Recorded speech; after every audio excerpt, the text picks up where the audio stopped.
Hello అండి, welcome to tree media devotion. ఈరోజు మనతో ప్రముఖ జ్యోతిష్యులు, వాస్తు నిపుణులు నానాజీ పట్నాయక్ గారు ఉన్నారు. నమస్తే సార్. శ్రీమాత్రే నమః. సార్, ముందుగా మేషరాశి వారికి మే నెలలో ఎలాంటి ఫలితాలు ఉండబోతున్నాయి? ఫస్ట్ ఆఫ్ ఆల్ అంటే అమ్మ, కండిషన్ కనుక ఈ మాసంలో వీళ్ళకి ఎలా ఉంటుంది కండిషన్ కనుక చూసుకుంటే 15 రోజుల వరకు రవి ఉంటాడు రాశిలో. ఎవరైతే ఇప్పుడు పేరు ప్రఖ్యాత కోసము లేకపోతే నాకు ఒక నేమ్ అండ్ ఫేమ్ కావాలి, నాకు గుర్తింపు రావాలని ఎదురు చూసేటువంటి వారికి ఈ సన్ ఇటువంటి ఫలితాలు ఇస్తాడు. అంటే ఈ మాసంలో 15 డేస్ వీళ్ళకి ఒక ప్రమోషన్ రావడానికి కానీ, కీర్తి రావడానికి కానీ, పేరు ప్రఖ్యాతలు రావడానికి కానీ, గుర్తింపు కానీ మంచి సమయంగా చెప్పుకోవచ్చు మనం.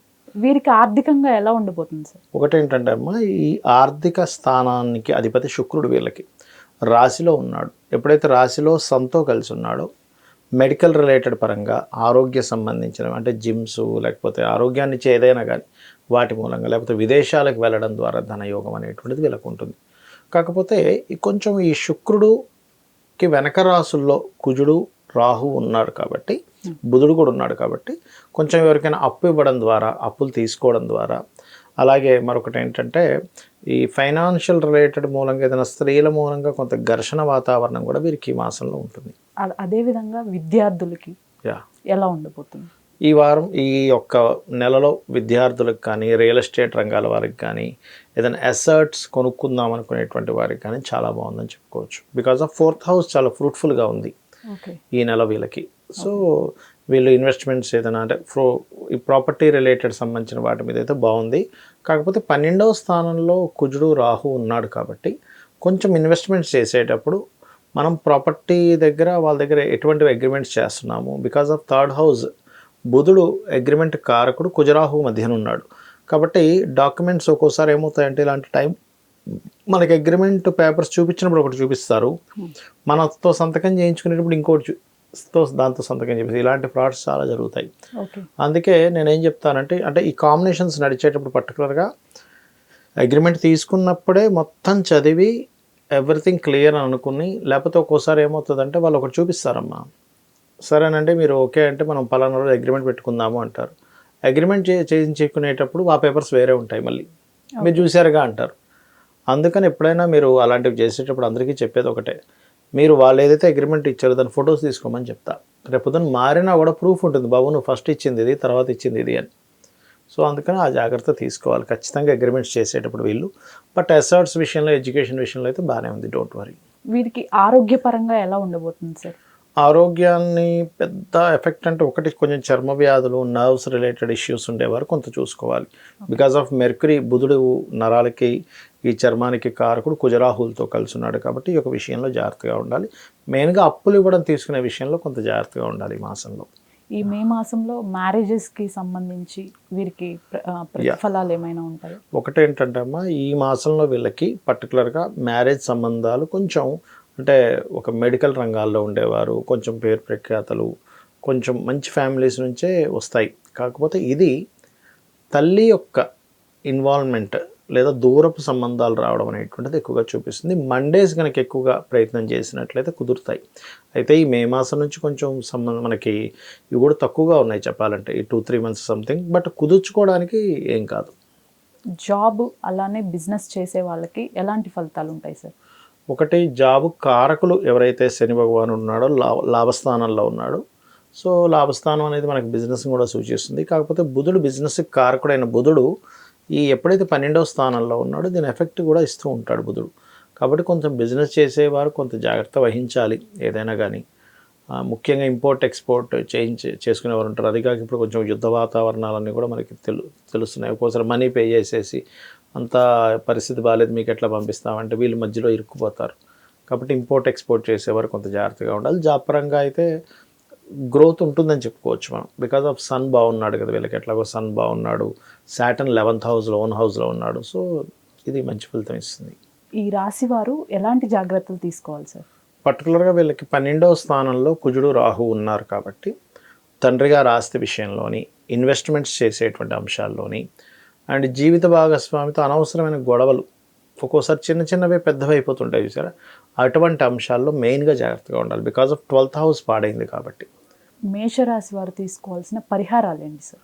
పరిహారాలు అంటే అమ్మ ఒకటి సూర్య నమస్కారాలు ఎంత చేస్తే అంత బాగుంటుందమ్మా. బికాజ్ ఆ 5th హౌస్ రవి అవుతాడు, 5th లార్డ్తో సహా శుక్రుడు ఉన్నాడు. కాబట్టి ఏమిటి, సూర్య నమస్కారాలు చేస్తూ సూర్య భగవాను చూస్తూ కనుక లలితాసహస్రనామాలు చదివితే వీళ్ళు అనుకున్న సంకల్పం ఏదైనా సరే నెరవేరుతుంది. ఈ రాశి వారు ఇవి కాకుండా సార్ ఇంకా ఈ నెలలో ఇది కాకుండా ఇంకా చేసుకోవాల్సినవి కానీ ఏమైనా ఉన్నాయా? అంటే ఒకటే అమ్మ, మెయిన్గా మనము గోచార ఫలితాలతో పాటు జన్మజాతకం కూడా చూసుకోవాలి ఎప్పుడు కూడా. పర్టికులర్గా ఏంటంటే ఒక వ్యక్తి మనం కేవలం జాతకం చూసి వ్యక్తి ఇలా ఉంటాడని చెప్పొచ్చు. జ్యోతిష్శాస్త్రం యొక్క గొప్పతనం అంటే లగ్నం బేస్ మీద ఉంటుంది. ఆ వ్యక్తి ఏ లగ్నం ఉన్నప్పుడు జన్మించాడు, ఆ లగ్నాధిపతి ఉన్న స్థితిని బట్టి వాళ్ళ లైఫ్ ఉంటుంది. అంటే బాగా కోపంగా ఉంటాడా, గొడవలు పడుతూ ఉంటాడా, ప్రశాంతంగా ఉంటాడా, ఎక్కువగా తిరుగుతాడా, లేకపోతే ఎక్కువ బిజినెస్ లైన్లోనే ఎక్కువగా ఆలోచిస్తూ ఉంటాడా, లేకపోతే ఎక్కువ ఎంజాయ్ చేస్తాడా అని ఎవ్రీథింగ్ ఉంటాయి. కాబట్టి లగ్నం ఎక్కడ ఉంది, అసలు మీ లగ్నాధిపతి ఎలా ఉన్నాడు, దాన్ని బట్టి అది ఏదైనా పాపకత్తెరలో ఉంటే దాన్ని సెట్ చేసుకోవడం కూడా వీళ్ళ లైఫ్ బాగుంటుంది. అంటే మీ పర్సనల్ చార్ట్లో. అలా కాకుండా కొంతమందికి ఫైనాన్షియల్ ప్లానెట్ బాగోదు వాళ్ళ జన్మజాతకంలో, పర్సనల్ చార్ట్లో. సో అప్పుడు ఆ ఫైనాన్స్ ఇచ్చే ప్లానెట్ ఏది, అసలు చాలామందికి తెలియని విషయం, ఎందుకు ఇబ్బంది పడుతుంటారంటే వీళ్ళకి ఫైనాన్స్ ఇచ్చే గ్రహం ఒకటవుతుంది, వీళ్ళు ఇంకోవైపు ప్రయత్నం చేస్తూ ఉంటారు. అంటే సింపుల్గా చెప్పాలంటే వీళ్ళకి మెడికల్ దాంట్లో ఉందనుకోండి, వీళ్ళు మెడికల్ రిలేటెడ్ ఏం చేసినా కలిసి వస్తుంది. వీళ్ళు తెలియక ఏం చేస్తారంటే మెడికల్ సైడ్ కాకుండా ఇంకోటి ఏదో ఈ కార్ షోరూమ్ పెట్టుకోవడమనో లేకపోతే ఇంకోటి ఏదో బిజినెస్ చేస్తూ ఉంటారు. వీళ్ళకి కలిసి రాదు. అరే ఇన్ని తెలివితేటలు ఉన్నాయి నాకు, చాలా తెలివి తక్కువ ఉన్నవాడు సంపాదిస్తున్నాడు, నేను సంపాదించలేకపోతున్నాను, ఫ్రస్ట్రేట్ అవుతూ ఉంటారు. ఎందుకు అంటే యోగం ఒక దగ్గర ఉంటే ఇంకో పని చేస్తున్నాం మనం. అంటే వాటర్ ఇప్పుడు ఒక స్థలం ఉంది, వాటర్ అక్కడ పడుతుంది, తీసుకొచ్చి ఇక్కడ బోర్ వేస్తున్నాం, వాటర్ ఎక్కడి నుంచి వస్తుంది, రాదు కదా. అట్లా ఏంటంటే ఫస్ట్ ఫైనాన్షియల్గా మీకు ఏ ప్లానెట్ ఇస్తుంది, ఏ మార్గంలో వెళ్ళాలని చెప్పేది జ్యోతిష్శాస్త్రం. అలాగే మీ ప్రయత్నాలు ఎందుకు సక్సెస్ అవ్వట్లేదు, కొంతమందికి అన్నదమ్ములు సహకరిస్తారు, కొంతమందికి సహకరించారు. ఎందుకు అంటే పూర్వజన్మల్లో మీరు చేసిన పాపకర్మ వల్ల వస్తుంది, దాన్ని ఎట్లా సెట్ చేసుకోవాలి, ఇవన్నీ ఒక ఎత్తు అయితే మీరు ఏ డైరెక్షన్లో ఉంటే కలిసి వస్తుందని ఉంటుంది. ప్రతి వ్యక్తికి కూడా మీరు ఈస్ట్లో ఉంటే మంచిదా, వెస్ట్లో ఉంటే మంచిదా, సౌత్లో ఉంటే మంచిదా, నార్త్లో ఉంటే మంచిదా అని ఉంటుంది. ఆల్ డైరెక్షన్స్ గుడ్, బట్ మీకేది పనికి వస్తుంది ఈజ్ మోస్ట్ ఇంపార్టెంట్. ఇవి తెలుసుకుంటూ చాలామంది వివాహం అవ్వట్లేదని బాధపడుతూ ఉంటారు, బట్ టైం రాదు ఒక్కోసారి.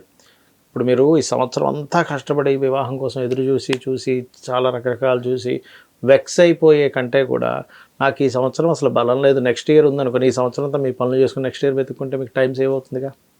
సో వివాహ సమయం ఎప్పుడుంది, ఎలాంటి వ్యక్తి వస్తారు, వివాహం విషయంలో చాలామందికి ఈ మధ్య అన్ని డివోర్స్ కేసెస్ ఎక్కువ అవుతున్నాయి బికాజ్ ఆఫ్ ప్లాంటరీ పొజిషన్స్. అలాంటి వాటిలోనే ఎక్కువ మంది పుడుతున్నారు.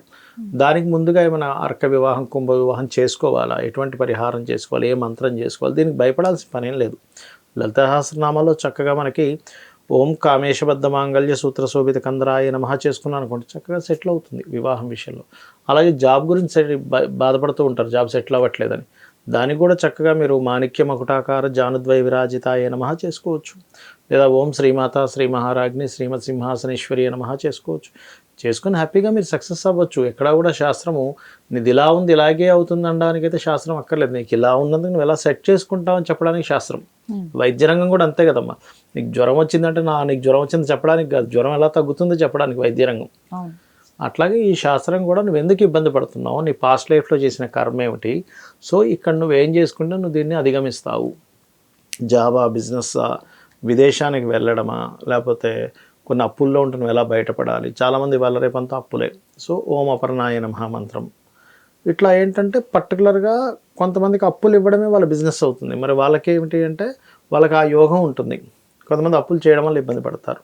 సో ఈ చార్ట్లో ఏంటంటే ఇవన్నీ చూసుకోవాలి.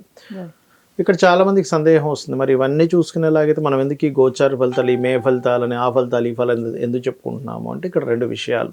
ఒకటి చూడండి అమ్మా, ఇప్పుడు మీరు ఇక్కడికి వచ్చారు, స్టూడియోకి వచ్చారు, ఇంటి దగ్గర మార్నింగ్ టైం ట్రాఫిక్ ఎక్కువగా ఉంటుంది. మీరు ఇంటి నుంచి ఇక్కడ రావడం గంట సేపు పడుతుంది అనుకోండి.